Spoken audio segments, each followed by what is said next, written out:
Door to door ప్రచారం సాగిస్తున్నాం. మన కామాక్షి దేవి అక్క కార్పొరేటర్ గారి ఆధ్వర్యంలో ఈరోజు, అలాగే మన రుడా చైర్మన్ ముక్కాల దారకల్ అన్న ఈరోజు ప్రత్యేకంగా ఈరోజు వార్డులో ప్రతి ఒక్క గడప గడప తిరుగుతున్నాం. ప్రతి ఒక్కరు ఆస్వాదిస్తున్నారు. ఎందుకంటే జగనన్న చేసిన పథకాలు ఈరోజు ప్రతి ఒక్కరు లబ్ధి పొందినారు. ఎందుకంటే జగనన్న చేసిన మేనిఫెస్టోలో ప్రతి ఒక్కరు 99% ఈరోజు హామీలు నెరవేర్చి ఈరోజు వచ్చి మళ్ళీ ఎలక్షన్లో మళ్ళీ మేనిఫెస్టో రిలీజ్ చేసి తప్పకుండా మీకు మంచి జరిగితేనే ఓటేయండి అని మేము గడప తిరిగి ఓటు అడుగుతున్నాం. ప్రతి ఒక్కరు ఆశ్రయిస్తున్నారు. ఎందుకంటే జగనన్న చేసిన పథకాలు, అలాగే ఈరోజు అదేవిధంగా ప్రతి ఒక్కరూ జగనన్న సీఎం చేసుకున్నాను. ఈరోజు నాకు ఒక సామాన్యుడికి అవకాశం కల్పించారు జగనన్న. నన్ను చూడాల్సిన అవసరం లేదు. ఇక్కడ జగనన్నను చేసి ఓటేయండి. మన ముఖ్యమంత్రి చేసిన అభివృద్ధి కార్యక్రమాలు, అలాగే చేసిన సంక్షేమ పథకాలు మీకు మంచి జరిగితేనే ఓటేయండి తప్పకుండా. ఎందుకంటే ఈరోజు మనకి నెల్లూరు జిల్లా ఎంపీ అభ్యర్థిగా విజయసాయి రెడ్డి వచ్చినారు. ఆయన మన రాష్ట్రంలోనే కాదు దేశంలోనే గొప్ప నాయకుడు. ఆయనకి మనకు నెల్లూరు జిల్లాకి జగనన్న పంపించే ఒక గిఫ్ట్ లాగా భావిస్తున్నాం. తప్పకుండా నెల్లూరు జిల్లాని ఒక మోడల్ జిల్లాగా మార్చుకుంటాం. అలాగే నెల్లూరు సిటీని కూడా తప్పకుండా ఒక గ్రీన్ సిటీ లాగా తయారు చేసుకుంటాం. అలాగే ఈరోజు చెప్తున్నారు నారాయణ గారు ఇన్ని సంవత్సరాలు ఎక్కడ పోయారు, ఈరోజు 4 నెలల నుంచి చెప్తాం నేను అభివృద్ధి చేశాను చెప్తున్నారు. మీరు కరోనా కాలంలో ఎక్కడ పోయారు? ఎవరికైనా ఒక్క క్యాండిడేట్ మీ హాస్పిటల్లో ఉచితంగా చూపించారా? అలాగే మీ కాలేజీలో ఎవరినైనా ఒక్కరినైనా ఉచితంగా చదివించారా?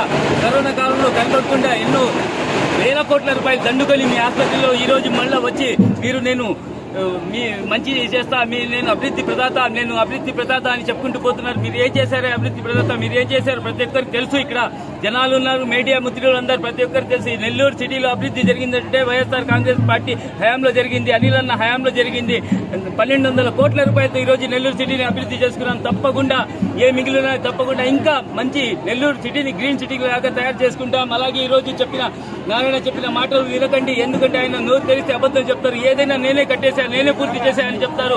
ఆయన తెచ్చింది 900 కోట్ల రూపాయలు హడ్కో నిధులు అప్పు 10% వడ్డీతో తెచ్చారు. ఈ రోజు అది కూడా మేము కట్టాం. 670 కోట్ల రూపాయలు కార్పొరేషన్ తో మేము కట్టాము. అది కూడా ఈ రోజు ఆయన చేసింది మొత్తం ఏమి లేదు, శూన్యం. ఆ రోజు అంటే గవర్నమెంట్ చెప్పి తవ్వేసి కనీసం ఒక సంవత్సరం పాటు రోడ్లన్నీ గుంటలమయం చేసి ఎంతో మంది కాళ్ళు చేతులు కొట్టుకొని ఎంతో మంది ఉన్నారు.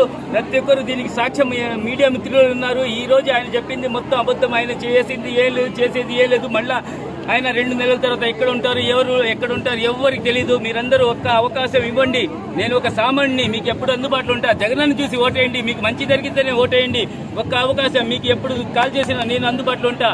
మీరు ఒక్క అవకాశం వైఎస్ఆర్ కాంగ్రెస్ పార్టీ 2 ఓట్లు వస్తాయి, 2 ఫ్యాన్ గుర్తుకు వేయండి. అలాగే మన విజయసాయి రెడ్డికి మంచి మెజార్టీతో గెలిపాలని, అలాగే జగనన్న సీఎం అవుతున్నారు. మీరందరూ ఆశ్రయిత నెల్లూరు సిటీకి, నెల్లూరు ప్రజలకి సేవ చేసుకునే ఒక సామాన్యుడికి అవకాశం కల్పించండి. నేను మీకు అందుబాటులో ఉంటా. వైఎస్ఆర్ కాంగ్రెస్ పార్టీ 2 ఓట్లు వస్తాయి, 2 బ్యాన్ వేసి అత్యధిక మెజార్టీతో గెలిపాలని మనస్ఫూర్తిగా నెల్లూరు ప్రజలకు కోరుకుంటున్నాను.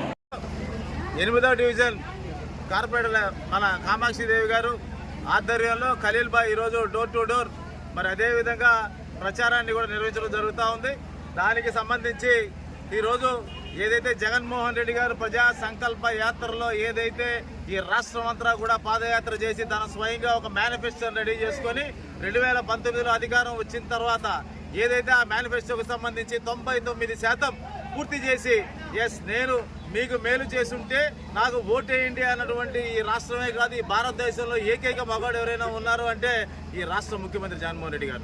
మరి అదేవిధంగా మేమందరం కూడా ఈ నెల్లూరు నగరానికి సంబంధించి ఒక సామాన్యమైనటువంటి మాతో కలిసి మాతో తిరిగే మాతో ఉన్నటువంటి ఖలీల్ బాయ్ ఏదైతే ఈ యొక్క మున్సిపల్ కార్పొరేషన్ డిప్యూటీ మేయర్గా ఉన్నారో వారిని ఈరోజు మన శాసనసభ అభ్యర్థిగా ప్రకటించి తను ఏందో ప్రూవ్ చేసుకున్నటువంటి వ్యక్తి జగన్మోహన్ రెడ్డి గారు. మరి అదేవిధంగా మేమంతా కూడా ఆయన ఏ మాట చెప్తే అదే విధంగా మేము కూడా ఈ నగరానికి సంబంధించి ఖచ్చితంగా ఖలీల్ బాయ్ని గెలిపించుకునే విధానంలో అందరం కలిసికట్టుగా ముందుకు ప్రయాణం చేస్తూ ఉన్నాం. మరి అదేవిధంగా మన విజయసాయి రెడ్డి గారు ఈ జిల్లాకి సంబంధించి ఈ రాష్ట్రంలోనే కాదు ఈ దేశంలో కూడా ఎవరు చేయనటువంటి ఒక మేనిఫెస్టో, లోకల్ మేనిఫెస్టో జిల్లాకి సంబంధించి సాగునీటికి సంబంధించి లక్షల ఎకరాలకి సంబంధించినటువంటి ఒక ప్రాజెక్టు చేపట్టడం. మరి అదేవిధంగా ఐటీ హబ్కి సంబంధించి మరి అదేవిధంగా ఏదైతే మనకి స్పోర్ట్స్ కాంప్లెక్స్ సంబంధించి ఏదైతే మొగళ్ళపాలెంలో ఉన్నటువంటి 150 ఎకరాల స్పోర్ట్స్ హబ్ని మళ్ళీ కూడా ఒక 200 కోట్లతో అభివృద్ధి చేస్తానని చెప్పడం, ఐటీ హబ్గా మారుస్తానని చెప్పడం, పారిశ్రామిక హబ్గా మారుస్తానని చెప్పడం, అదేవిధంగా ఈ జిల్లాకి సంబంధించి నగరానికి సంబంధించి ఆయన కూడా 4 రోజుల పాటు ఈ యొక్క 7 నియోజకవర్గాల్లో తిరిగి ఏదైతే అవసరం ఉందో ఈ ప్రజలకు ఏదైతే చేయాలో చేసే విధానంలో ఆయన అడుగు ముందుకు వేసి ఎక్కడా కూడా లేనటువంటి విధంగా ఒక మేనిఫెస్టోని తయారు చేసి ప్రజలకు అందించే క్రమంలో ఒక నిబద్ధత కలిగినటువంటి జగన్మోహన్ రెడ్డి గారు ఏదైతే మాట తిప్పినటువంటి నాయకుడిగా జగన్మోహన్ రెడ్డి గారు ఉన్నారో, మరి అదే స్థాయిలో విజయసాయి రెడ్డి గారు ఈ జిల్లాకు ఒక మేనిఫెస్టోని అందించి తద్వారా నేను ఈ పనులు చేస్తాను, తద్వారా మీకు మాకు అవకాశాన్ని కల్పించండి అని చెప్పి ఆయన అడగడం ఈ రాష్ట్ర దేశ చరిత్రలోనే మొట్టమొదటి వ్యక్తిగా విజయసాయి రెడ్డి గారు నిలబడడం అనేది నగరంలోనో ఒక నియోజకవర్గంలోనో వెళ్ళినప్పుడు అక్కడ ఉన్నటువంటి సమస్యలను చెప్తారే తప్ప దాన్ని పేపర్ మీద చూపించినటువంటి ఏకైక మగాడు విజయసాయి రెడ్డి గారు అని చెప్పి జాతీయ స్థాయిలో నిధులు తీసుకురావాలన్నా విజయసాయి రెడ్డి రాష్ట్రాల నుంచి నిధులు తీసుకురావాలంటే ఖలీల్ భాయ్ గారు వీళ్ళిద్దరూ కూడా ఖచ్చితంగా వీళ్ళందరినీ గెలిపించుకునే క్రమంలో వైఎస్ఆర్ కాంగ్రెస్ పార్టీ నాయకులు, కార్యకర్తలు, కార్పొరేటర్లు, ప్రజలు ఎవరైతే లబ్ధి పొంది